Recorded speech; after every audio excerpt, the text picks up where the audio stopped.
नमस्कार दोस्तों, बहुत बहुत स्वागत है आपका इंडिया नाउ में और मैं हूं संदीप सिंह पाल।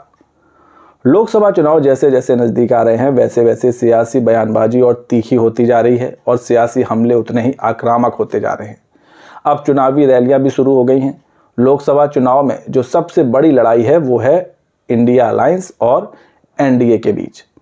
लेकिन इन दिनों देश की सियासत में एक मुद्दा गरमाया हुआ है और वो मुद्दा है परिवारवाद का मुद्दा, जिसको लेकर बीजेपी एकदम चढ़ गई है और विपक्ष पर एक के बाद एक तीखे हमले कर रही है। फिर चाहे वो लालू यादव की पार्टी आरजेडी हो या फिर अन्य विपक्षी दल हो, बीजेपी एक के बाद एक करारे जवाब दे रही है। और इस मुद्दे पर बीजेपी ने एक कैंपेन भी शुरू कर दिया है जिसका नाम है मोदी मेरा परिवार।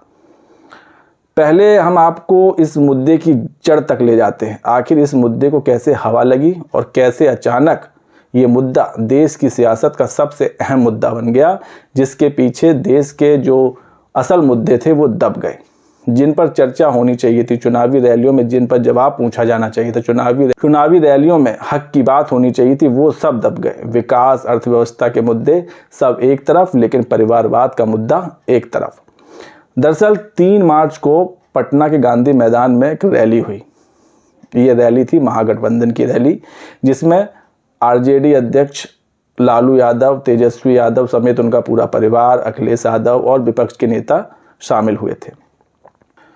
इस रैली में लालू यादव ने पीएम मोदी पर जोरदार हमला बोला। उन्होंने कहा कि नरेंद्र मोदी के पास परिवार नहीं है तो हम क्या कर सकते हैं, वो बस राम मंदिर पर डींगे ही हाँकते रहते हैं, वो तो सच्चे हिंदू भी नहीं हैं। हिंदू परंपरा के अनुसार एक बेटे को अपने माता पिता के निधन पर अपना सिर और दाढ़ी मुड़वाना चाहिए था, लेकिन उन्होंने अपनी मां के निधन पर ऐसा नहीं किया।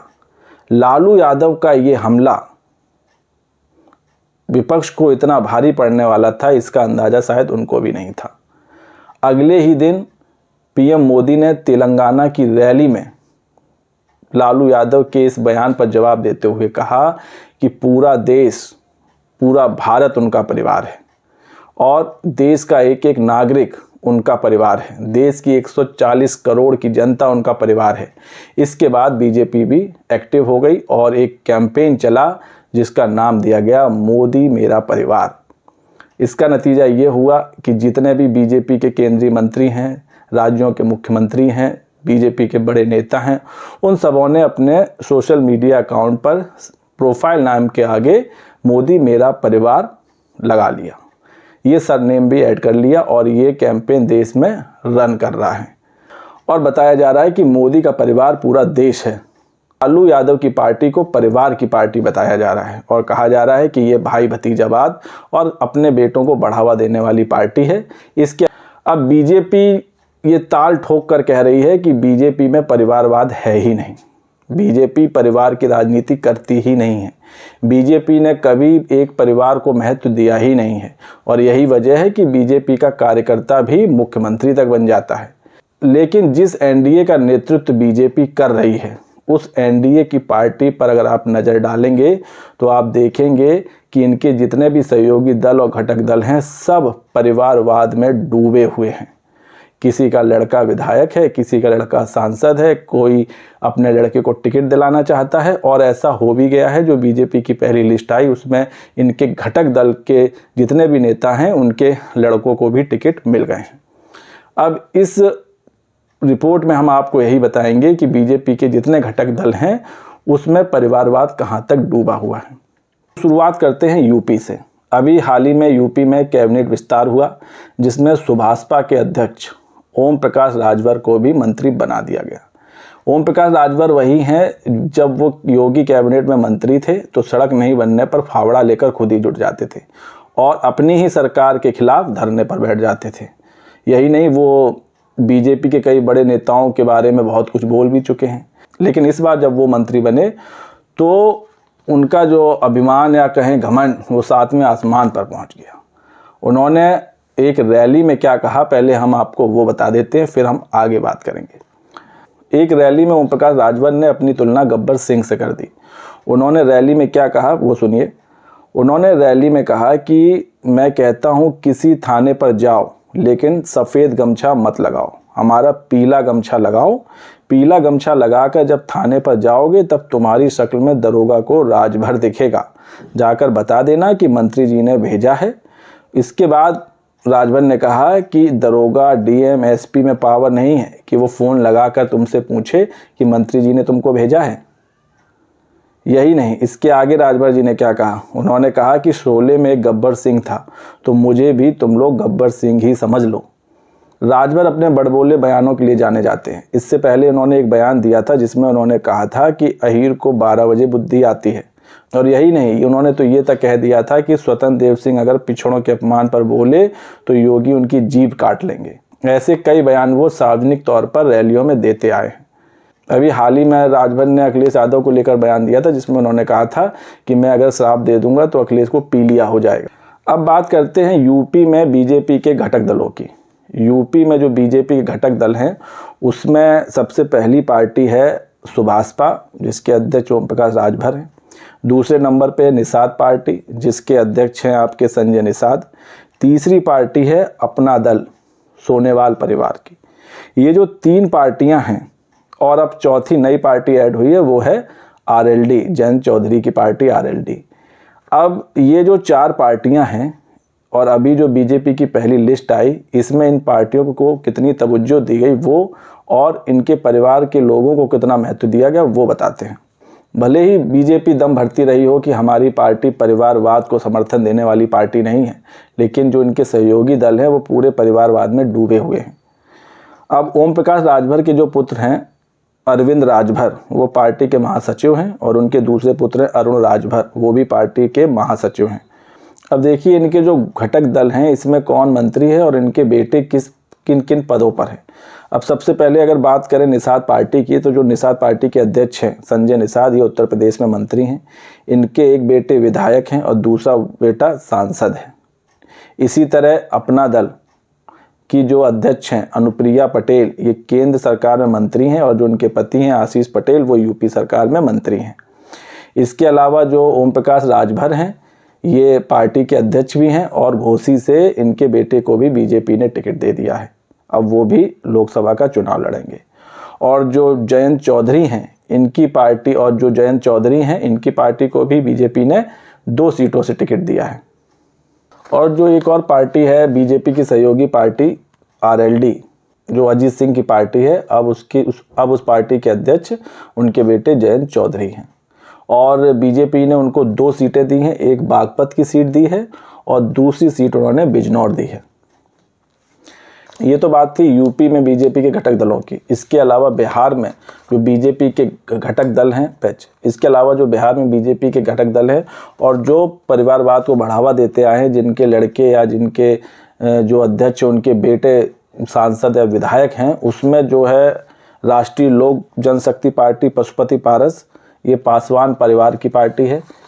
इसके अलावा लोक जनशक्ति पार्टी रामविलास, ये भी पासवान परिवार की पार्टी है जिसके अध्यक्ष चिराग पासवान हैं।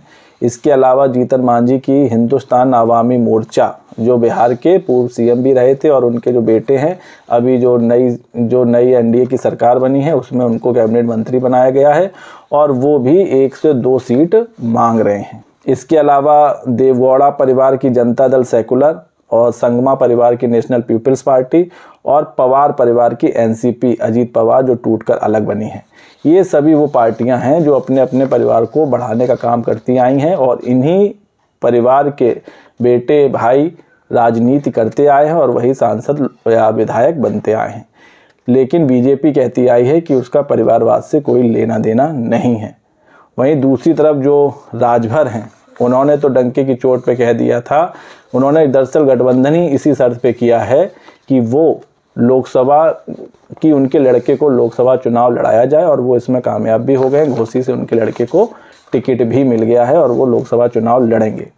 इससे पहले जब राजभर सपा के साथ गठबंधन में थे अखिलेश के साथ, तो उनकी इच्छा ये थी कि उनके 6 विधायक हैं तो वो चाहते थे कि अखिलेश यादव उनके लड़के को एमएलसी बनाए और विधान परिषद भेजें, लेकिन ऐसा हो नहीं सका, जिसके चलते मनमुटाव हुआ और राजभर ने बीजेपी के साथ जाकर एनडीए के सदस्य बन गए और एनडीए में जाकर अब उनको लोकसभा की सीट मिल गई है और जिस पर उनके लड़के जीत भी जाएंगे और घोसी से सांसद भी बन जाएंगे। दरअसल ये जो छोटी पार्टियां हैं यूपी में, इनका बड़ा महत्व है।